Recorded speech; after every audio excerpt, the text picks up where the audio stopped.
There is a man who cannot sleep. It is past midnight in Jerusalem, and the most powerful king this land has ever known is pacing the cold stone of a palace he built with his own genius. He has raised temples the Roman world came to admire. He has carved a fortress out of a desert mountain. He has built a harbor where the sea itself refused to cooperate, and he won. Kings feared him. Emperors flattered him. And tonight, all of it, every wall, every column, every ounce of power, means nothing. Because somewhere a few miles south, in a nothing little town called Bethlehem, he has heard that a baby has been born. A baby some are calling a king. And so he gives an order, not to negotiate, not to investigate, to kill.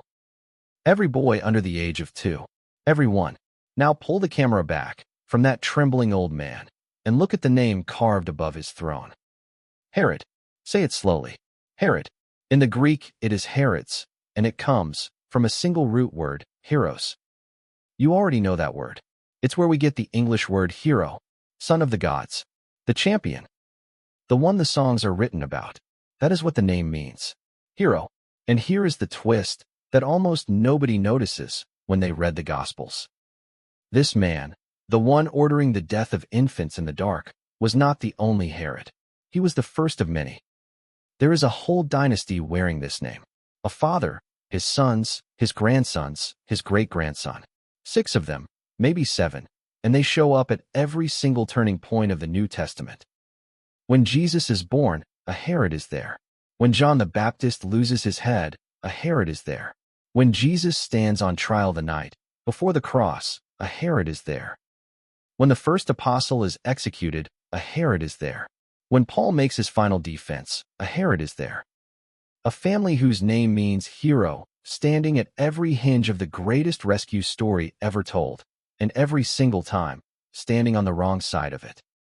This is not one villain. This is not one story. This is not one Herod.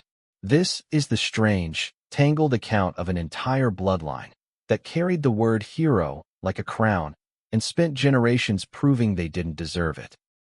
Most people read the Gospels and blur them all together. One angry Herod, vaguely evil, somewhere in the background. By the end of the next half hour, you will never make that mistake again.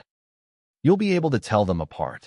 The builder, the fox, the dancer's stepfather, the man eaten alive, and the one who almost changed everything. Because there is one more Herod I haven't told you about yet. The last one. Years from that midnight in Jerusalem, he will sit on a throne of his own, in his royal robes, beside a queen, and a prisoner in chains will stand before him and speak about a king who rose from the dead. And this Herod, this final heir of the hero's name, will come closer to becoming a hero than any of them. He will miss it by one word. We will come back to that throne, but not yet. First, we have to go back to the man who could not sleep. To understand why the first Herod was so afraid, you have to understand what he was and what he was not. He was not born a Jew. Not really.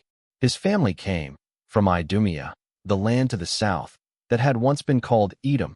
The people descended from Esau, the brother who sold his birthright for a bowl of stew. For centuries the Edomites and the Jews had circled each other with old grudges. And now, by a twist of Roman politics, an Idumean was sitting on the throne of the Jews, ruling the children of Jacob in the name of Caesar. He wore the crown, but he never quite wore the blood.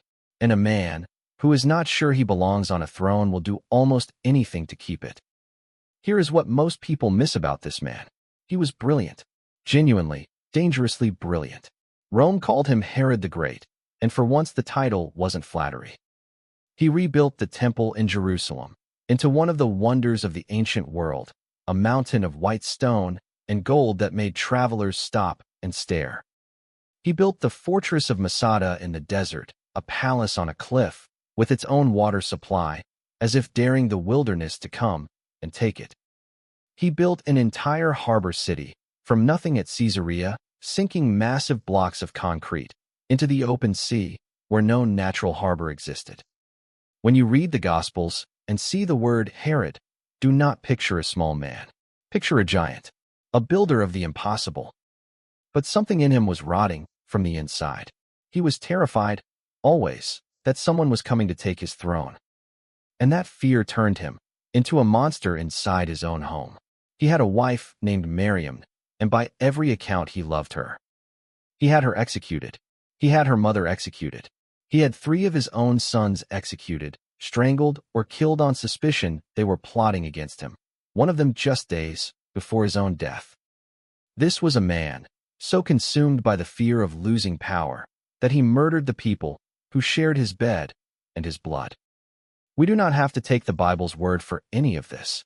A Jewish historian named Josephus, writing decades later, with no reason to flatter the Christians, records the same horrors in brutal detail: the murdered wife, the strangled sons, the paranoia that ate the palace alive. And there is a line that survived from the court of the Emperor Augustus himself. Augustus, who knew Herod personally, is said to have made a grim joke about him. In Herod's household, the Jewish law forbade eating pork, so at least the family pigs were safe. And so Augustus said it was safer to be Herod's pig than Herod's son. In Greek, the words sound almost identical: hais, the pig, and haios, the son. The pig lives. The son does not. That is the man. And now put a rumor in front of him. Wise men from the east, following a star, arriving at his palace to ask a simple question.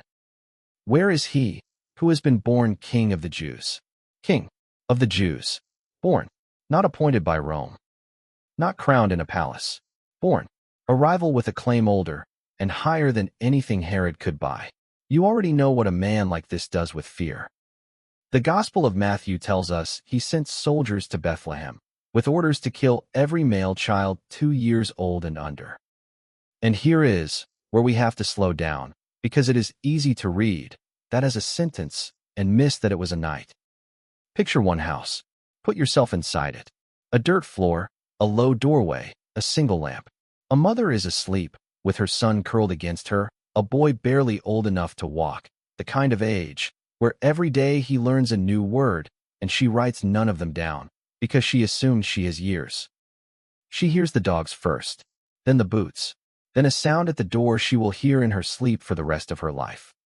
There is no army to stop them. There is no appeal, no court, no king to run to, because the king is the one who sent them.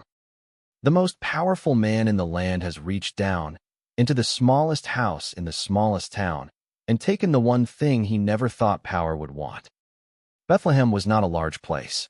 Historians estimate the number of children killed that night was not in the hundreds. It may have been a dozen, maybe 20. Which means it never made the history books outside of Matthew. It was too small to matter to Rome. Just a handful of peasant boys in a village nobody important had ever visited. But heaven counted every one, and the child the soldiers came for was already gone. An angel had warned his father in a dream.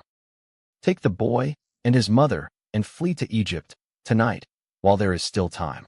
So while Herod's soldiers were breaking down doors in Bethlehem, a young carpenter was walking south into the desert with a toddler on his shoulder and a wife at his side, disappearing into the same land of Egypt that had once hidden and then enslaved his ancestors.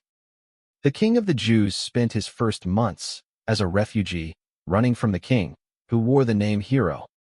Stay with me, because the fear did not die with the old man. Herod the Great finally died, in agony, his body failing him, still paranoid to the last breath. And the moment he was gone, the family began to fracture. His kingdom was carved up among his surviving sons like a will read by wolves. One of them, a young man named Archelaus, took the throne of Judea, the region that held Jerusalem and Bethlehem. And Archelaus, it turned out, had inherited his father's cruelty, without a single ounce of his father's genius. Early in his reign, he sent troops into the temple courts during a festival and left thousands dead. Josephus tells us the killing was so bad that Rome itself eventually removed him and sent him into exile. And here is the small, quiet detail that shows you how long this family's shadow stretched. When the little refugee family finally judged it safe to come home from Egypt, Joseph heard that Archelaus was reigning in Judea in place of his father Herod, and he was afraid to go there. He would not raise the boy anywhere near that throne. So he turned north instead, away from Jerusalem, away from the seat of power, and settled in a forgotten hill town in Galilee. The town was called Nazareth. And if you have ever wondered why the Messiah grew up in a backwater town in the north instead of the holy city in the south, now you know. A Herod put him there. The Herods had already shaped the map of Jesus' life, and Jesus was not yet old enough to speak. So let's stop for 1 second and notice the pattern, because it's already forming. A child is born who will save the world, and a Herod is standing there to kill him. A family flees for their lives, and it's a Herod they're running from. The map of the Messiah's childhood, the very town he grows up in, gets drawn by the fear of a Herod. At every hinge, every turning point, where heaven leans down to touch the earth, there is a man wearing the name Hero trying to slam the door shut. And we're only 2 Herods in. There are 4 more coming. If you're finding this useful, if the Bible is starting to click into place in a way it never did before, do me a favor and subscribe. It genuinely helps this channel reach more people who love this stuff. And while you're down there, tell me, how many Herods did you think there were before you clicked on this video? 1? 2? I'm curious. Now, back to the story, because the next Herod is the one Jesus himself called a fox. His name was Herod Antipas, and he was one of the sons who survived the carve-up of his father's kingdom. He didn't get Judea. He got the north, Galilee, the region where a carpenter's son was quietly growing up in Nazareth. So for most of Jesus' life, the Herod in the background was this one. They breathed the same air for 30 years and never met until the very end.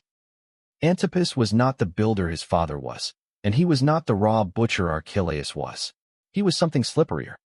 He was a politician, a man who wanted the crown and the comfort, who wanted to be liked and to be feared at the same time, who could never quite commit to being good or to being fully evil. And Jesus saw straight through him. When some Pharisees warned Jesus that Antipas wanted to kill him, Jesus sent back a message. "Go tell that fox," he said. The Greek word is allopox. A fox. Not a lion, not a wolf, a fox. Cunning, yes. Dangerous in a sneaking way, sure. But small. Ordinary. A predator of henhouses, not of kingdoms. It may be the most cutting thing Jesus ever said about a ruler. He looked at a man who dressed like a king and called him a barnyard scavenger. Imagine hearing that said about you. But here is what most people miss about the fox. He was not a simple monster, and that is what makes his story so much sadder. The trouble started with a woman. Antipas took a trip to Rome, and while he was there he fell for his own brother's wife, a sharp, ambitious woman named Herodias. And Herodias, who had her own hunger for a bigger throne, left her husband, and Antipas set aside his own wife, and the 2 of them married each other. It was a scandal that broke several of God's laws at once, and everyone in Galilee knew it. But most people were too afraid to say it out loud. One man was not afraid. Out in the wilderness by the Jordan River, there was a preacher in camel's hair, eating locusts and wild honey, and crowds were streaming out of the cities to hear him. His name was John. We call him John the Baptist. And John looked at the ruler of Galilee and said the thing nobody else would say. "It is not lawful for you to have your brother's wife." He said it plainly. He said it publicly. He would not stop saying it. Herodias wanted him dead for it. But watch what Antipas does, because this is the strange, human heart of the whole story. He doesn't kill John. He arrests him, locks him away in a desert fortress called Machaerus, a grim stone castle east of the Dead Sea. But then he keeps him. And the Gospel of Mark tells us something almost unbelievable about this fox of a king. It says Herod feared John, knowing that he was a righteous and holy man. And it says that when Herod listened to him, he was greatly puzzled, and yet he heard him gladly. Sit with that. The most powerful man in Galilee would come down to the prison and listen to his own prisoner preach. The prophet in chains, the king on the stool, in the dark, night after night. Part of Antipas knew John was right. Part of him wanted what John had. He heard him gladly. He was, maybe, closer to God in that prison cell than he ever was on his throne. The door was open. All he had to do was walk through it. You have probably stood at a door like that yourself. He never did. And here's why. It was his birthday, and he threw himself a banquet.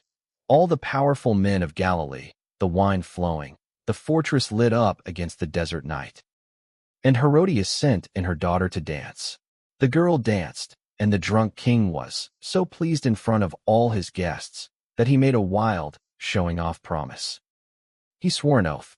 "Ask me for anything," he said, "up to half my kingdom, and it's yours."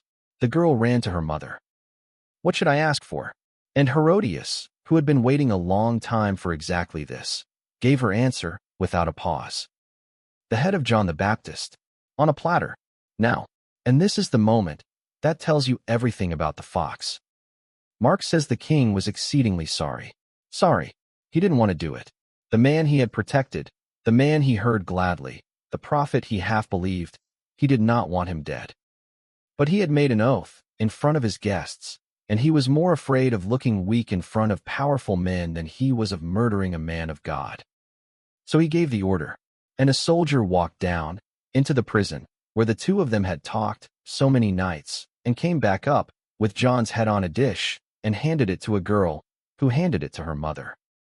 The bravest voice in Israel silenced to save a coward's pride at a party. But John's voice did not stay silent inside Antipas' head. Because later, when reports began reaching the palace about another preacher in Galilee, one doing miracles, drawing even bigger crowds, a man named Jesus, listen to what the guilty king says. He doesn't say, "Who is this?" He says, with the fear rising up in him, "It is John, whom I beheaded. He is risen from the dead. The ghost of the man he killed was haunting the fox." Hold on to that. We are going to see these two men, Antipas and Jesus, stand face to face before this is over. Now, before we go there, I want to show you the one Herod, who almost breaks the pattern. Because it would be too easy to say every single one of them was a monster. There was a brother. His name was Philip, Herod Philip the Tetrarch, not to be confused with the first husband Herodias abandoned. This Philip ruled the quiet territory to the northeast, and by the accounts we have, he was the decent one. Josephus describes him as a fair and moderate ruler who actually cared about justice, a man who would sit and hear the complaints of ordinary people. He built up a city in his region and named it Caesarea Philippi. And that name should stop you, because you have heard it before. Caesarea Philippi is the exact place where Jesus took his disciples, stood them in front of a cliff face riddled with pagan shrines, and asked the question the whole Bible is building toward. Who do you say that I am? And it was there, in the city built by the one halfway decent Herod, that Simon Peter looked at Jesus and said the words that crack history in two. "You are the Christ, the Son of the living God." There is something almost poetic in that. In a family whose name means hero, in the one region ruled by the least villainous of them, the real hero is finally named out loud, and it is not a Herod. It never was going to be. So we come to the night the fox finally met the man he was afraid of. It is the darkest night in human history. Jesus has been arrested, dragged from one hearing to the next, beaten, spat on, awake since the garden. And somewhere in the middle of that long night, Pilate learns that this prisoner is a Galilean, which makes him, technically, Antipas' problem. And Antipas happens to be in Jerusalem for the feast. So Jesus is sent, bound, to the very Herod whose birthday party ended with a prophet's head on a plate. And here is how Luke describes that moment. When Herod saw Jesus, he was exceedingly glad. Glad, not afraid now, delighted. Why? Because, Luke tells us, he had heard about Jesus for a long time and hoped to see him do some miracle. Read that slowly. The man who beheaded the forerunner, who was haunted by the thought that Jesus might be John raised from the dead, now that the preacher is standing in chains in front of him, treats him like a traveling magician. Do a trick. Show me something. Entertain the king. And Jesus does the one thing the fox never expected. Nothing. He questioned him with many words. Luke says, but Jesus answered him nothing. Not one word. Think about who else got words from Jesus that week. Pilate got answers. The thief on the cross got a promise. The soldiers got forgiveness. Judas got a warning. But Antipas, the fox, who heard John gladly and killed him anyway, who had every chance and traded it for a party, Antipas gets silence. There is nothing crueler and nothing more just than the silence of God to a man who has already heard enough. Antipas had his prophet. He had his open door. He had night after night in that prison cell to walk through it. And when the Word of God himself stood in his hall, the Word had nothing left to say to him. Let that land on you for a second. So the fox mocked him, dressed him in a bright robe, as a joke, and sent him back to Pilate. And those two men, Herod and Pilate, who had been enemies, became friends that very day, united, of all things, by their shared shrug at an innocent man. That is the last we ever see of Antipas in the Gospels. He fades out. History tells us the fox eventually overreached, got himself accused, before Rome, and died in exile far from Galilee, stripped of the throne he had murdered to protect. But the family was not finished, because there was a grandson coming, who would make even the old butcher look restrained. His name was Herod Agrippa the First, grandson of Herod the Great, and a genuine charmer. He had grown up in Rome, rubbed shoulders with emperors, talked his way into more territory than any Herod since his grandfather. He ruled almost the whole Old Kingdom again. And when the followers of Jesus started to grow in Jerusalem, Agrippa saw a way to make himself popular with the religious leaders. Crush them. The book of Acts tells it in one flat, devastating line. He killed James, the brother of John, with the sword. James, one of the inner three, one of the men who saw Jesus transfigured on the mountain, who was there in the garden, who left his nets and his father in the boat to follow. The first of the 12 apostles to be martyred, cut down not by a mob, but by a king's official order. And when Agrippa saw that this pleased the crowds, he reached for Peter next, threw him in prison, and planned to execute him after the feast. Peter only escaped because an angel walked him out of the cell in the night, while the church was on its knees praying. This is the pattern at its worst. The name that means hero, now hunting down the actual heroes of the faith one by one. And now watch how heaven answers. Not long after, Agrippa held a grand event at Caesarea, the harbor city his own great-grandfather had built out of the sea. He came out in a robe. Josephus, our outside witness again, gives us the detail the Bible doesn't. The robe was woven, through with silver, and when the morning sun hit it, the king seemed to blaze with light. And the crowd, whether from awe or flattery, began to shout. Acts records their words. It is the voice of a god, and not of a man. A god. And here was the moment. All Agrippa had to do was what any honest man would do: deflect it, refuse it, give the glory to the God of his fathers. He didn't. He stood there in his shining robe and drank it in. He let them call him a god. The Bible says immediately an angel of the Lord struck him down, because he did not give God the glory, and he was eaten of worms and died. The Greek word is rare and horrible. Skolokabrotos, worm-eaten. And once again Josephus confirms it, from the outside. He tells us the king was suddenly seized with a violent pain in his stomach, that he looked up at the very moment the crowd was calling him divine, and knew he was doomed, and that he lingered in agony for 5 days before he died. The man who let himself be called a god rotted from the inside, while the whole city watched. The name meant hero. The end was worms. And if you think that is only an old story about an old king, keep listening, because the last one is about you. Now, before we reach the last throne, let me say one quick thing to you. If you've made it this far, you already know this channel is for the people who want the Bible with the depth left in, the history, the languages, the details nobody teaches in Sunday school. That's what we do here every week. Subscribe if you haven't, and I'll see you in the next one. All right. The last Herod. The one I promised you at the very beginning. Because there was one more. Agrippa the Second, son of the man eaten by worms, the last Herod to hold any real power, the final heir of the hero's name. And Scripture gives him one scene. But what a scene. Years have passed. The Apostle Paul has been arrested, has appealed his case all the way up the chain, and is being held in the same city of Caesarea. And Agrippa the Second comes to hear him, arriving in what Acts pointedly calls great pomp, in his royal robes, beside his sister the queen. The whole weight of the dynasty is in that room, the name, the crown, the pomp of 100 years of Herods, sitting in judgment over a prisoner in chains. And do you remember the throne I told you about at the very start? The king in his robes, the man in chains, the word about a king risen from the dead? This is it. This is the moment. Because Paul does not defend himself like a frightened prisoner. He preaches. He tells this Herod his whole story, the road to Damascus, the blinding light, the voice, the risen Jesus, who turned him inside out. And then Paul does something audacious. He turns to the king and asks him directly, King Agrippa, do you believe the prophets? I know that you believe. He backs the last Herod into a corner with the truth. And here is the answer. Here is the whole tragedy of the entire bloodline compressed into a single sentence. Agrippa looks at Paul and says, Almost thou persuadest me to be a Christian. Almost. Not no. Not get this man out of my sight. Not the sword his father would have used, or the soldiers his great-great-grandfather would have sent. Almost. Closer than any Herod ever came.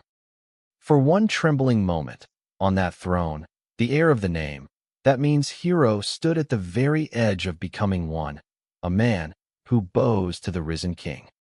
He felt the pull. He heard the truth.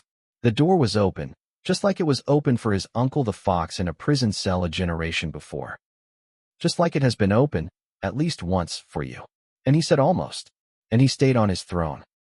And he walked away. So let's bring the whole bloodline into one frame.